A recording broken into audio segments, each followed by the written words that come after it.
सत साहिब साहिब गुरु तेरा ही आसरा। प्यारे सज्जन पुरुषों, सर्वप्रथम प्रभु से अरदास करता हूँ कि हे परमपिता परमात्मा पूरी दुनिया को शांति दे, सब जगह खुशहाली अमन चैन रहे और हर घर घर में खुशियों के नाद बजे। प्यारे ज्ञानी पुरुषों, पिछली वीडियो में आपने सुना कि संतों के 4 चरण होते हैं। अब 4 चरणों में और चरण पैदा हो जाते हैं, उनके बारे में और सोचना है आपको। अब हम शुरुआत उधर से लेते हैं, झाड़ा फूंक वाले से। इसको बड़े गौर से समझना होगा आपको। अगर आपने गौर से समझ लिया तो हमारे समाज में कुरीतियाँ हैं वो समाप्त हो जाएगी। हर इंसान को पता लग जाएगा कि मेरा जीवन क्या है। अब ये झाड़ा फूंक करने वाले हैं, इनमें भी अलग अलग भाग होते हैं। इनमें भी ब्राह्मण का रूप होते हैं अलग से, यानी ये ब्राह्मण। अब आप कहोगे कि झाड़ा फूंक वाले में ब्राह्मण, हाँ इसमें होते हैं, आपको देखना पड़ेगा। ये भी पूछा देखते हैं, लेकिन इनकी और उनकी पूछा में अंतर है। इधर आकर शूद्र हो गया ये, यानी ये शूद्र हैं। अब ये शूद्र हैं, इधर वाले में शूद्र जो होगा वो क्या पूजेगा? काली माई, भैरू इत्यादि छोटे ऐसे देवताओं को, पितरों को, या और कोई ऐसी बातें करके, और वो अपना गलत खाना पीना, बिना नहाए धोए मेला कुचेला रहना। और इधर वाला ये जो ब्राह्मण रूप में रहेगा, ये अच्छा नहाया धोया रहेगा, अच्छे तरह से अपना ज्ञान देना शुरू करेगा। लेकिन ये कोई न कोई किताबें पढ़ के ज्ञान देगा, साथ किसी का कथा का नाम लेगा, किसी और का नाम लेगा, ऐसे करके। और ये झाड़ा फूंक करता है, झाड़ा भी लगाएगा, फूंक भी मारेगा, डोरे तवीज़ भी करेगा, किसी देवता का नाम लेगा कि मेरे पास ये फला देवता है, मेरे पास फला देवता है, मेरे पास फला देवता है। ये कहेगा कि मेरे पास ये फला देवी है, मेरे पास ये देवी है। अब आ गया ये व्यापार। ये हैं वैश्य। ये वैश्य इन शूद्र वाली लाइन में वैश्य जो आएगा, ये एक व्यापार के रूप में होगा। ये छोटे छोटे व्यापार करना शुरू कर देगा, अपने छोटे छोटे तबीज बेचना शुरू कर देगा, या अपने कोई यंत्र बेचना शुरू कर देगा, या किसी तरह से अपने आप में एक व्यापार का रूप ले लेगा। इस तरह ये सब अपना अपना कोई कारोबार साथ साथ चला लेगा। अब इसके साथ ये हैं क्षत्रिय। ये क्षत्रिय यहाँ आके फिर दिखेगा आपको कि इन शूद्र में भी क्षत्रिय कैसे हुए। ये क्षत्रिय हैं, ये छोटे मोटे राजकाज बताएगा। ये छोटे छोटे कहीं चुनाव वालों के साथ, कोई कहीं पे ऐसे करके ये ऐसे रहेगा। इस प्रकार इस शूद्र में भी शूद्र और शूद्र में भी ब्राह्मण। आपने देखा होगा कि अलग अलग जातियों के अलग अलग ब्राह्मण होते हैं। ये ब्राह्मण फलां जाति का है, ये ब्राह्मण फलां जाति का है। इसका मतलब क्या हुआ? इस मतलब को अगर आप समझ लेते हैं तो ये 4 प्रकार इसमें भी है। आगे चले हम इसमें राजकाज वाले में, इसमें भी क्षत्रिय वाले में भी 4 प्रकार के ब्राह्मण, 4 प्रकार के क्षत्रिय हैं। पहला ब्राह्मण क्षत्रिय। ब्राह्मण है वो राज धर्म को जानेगा और संत धर्म को जानेगा। राज धर्म क्या होता है?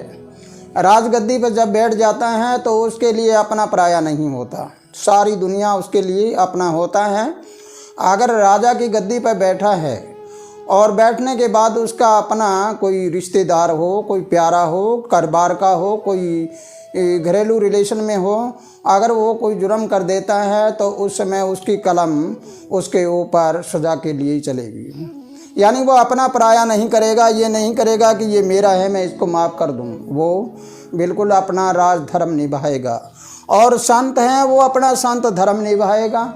संत की दृष्टि में पूरी दुनिया के लोग अपने होते हैं। अगर संत राजगद्दी पे बैठा है तो वो सबको एक दृष्टि से देखेगा। उसके लिए न जाति होगी, न धर्म होगा, न समाज होगा, उसके लिए सब बराबर होते हैं।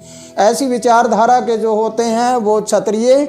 और इन क्षत्रियों से नीचे चल के ये तो दोनों वो हुआ क्षत्रिय संत। संत धर्म को जानता है और क्षत्रिय धर्म को जानता है। फिर हो गया इनमें वैश्य और शूद्र दोनों। शुद्धरवर्ती वो होती है, ये क्षत्रिय हैं लेकिन ये किसी के अधीन रहता है। संत का चोला पहने बैठे हैं और दूसरा कोई कह देगा ऐसे करना है वैसे करता है, दूसरे के अधीन है।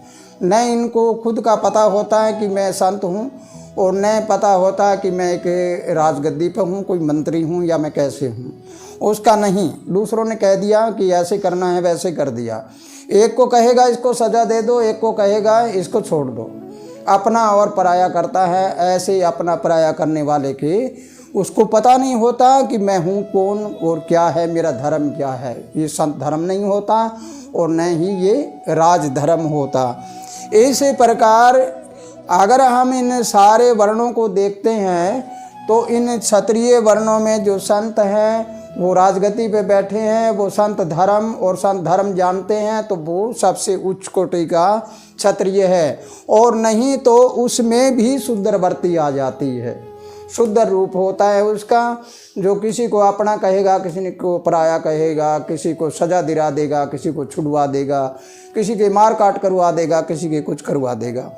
इस प्रकार वैश्य है, वैश्य में भी यही होता है। अगर संत उच्च कोटि का है तो वो व्यापार करना सिखाएगा, बताएगा कि ऐसे राजकाज में ऐसे व्यापार किया जाता है।